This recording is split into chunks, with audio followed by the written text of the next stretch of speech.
Hey, federal employees, file this under the "you can't make this stuff up" file. Did you all see that massive banner hanging over the Department of Labor, Trump's face looming over the building with the words "American Workers First"?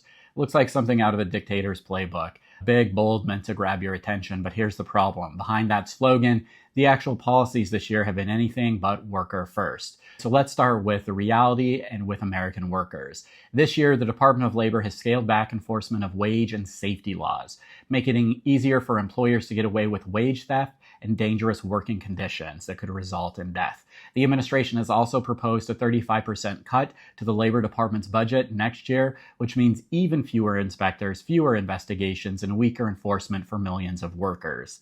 They also rolled back decades-old equal opportunity requirements for federal contractors, gutting protections against discrimination in the workplaces that employ a huge share of the U.S. labor force. And if that wasn't enough, Project 2025 policies have been rolling out to weaken unions, curb overtime pay, and strip workplace safety rules. So while the banner says workers first, the reality for American workers is less protection, fewer rights, and more power shifted to corporate employers. Yay.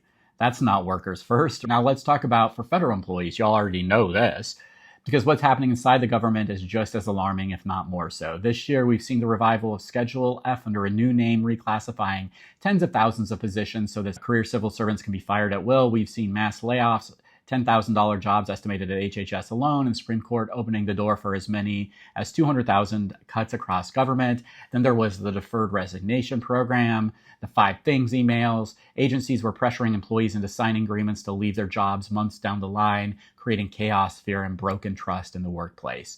Over 150,000 federal workers signed, many not because they wanted to, because they felt cornered, they were being traumatized. They described that was their intent, to traumatize people. Now agencies like the IRS are trying to rehire workers they just pushed out because the cuts went so deep they can't function. In other words, this wasn't planned very well. So here's the truth. The banner is a symbol, but it's a distraction from the substance. Workers both in the private sector and federal service are seeing their rights eroded, their protections rolled back, and their jobs threatened. As an attorney for federal employees and an employee rights attorney in general, I'll tell you this: don't be distracted by the show. Don't rely on a banner. Look at the policies. Document everything. Your performance reviews, notices, separation papers. If you're pressured into programs, know your rights. Don't be afraid to seek legal advice or to follow us on social media or learn more about your legal rights. As for all workers, federal, non-federal, real Workers First policy isn't about banners. It's about safe workplaces, fair pay, and respect for your rights. So let me ask you, when you see that giant banner, do you feel like your rights as a worker are more secure today or less? Please let me know in the comments. Thank you everybody for your support, and have a good day.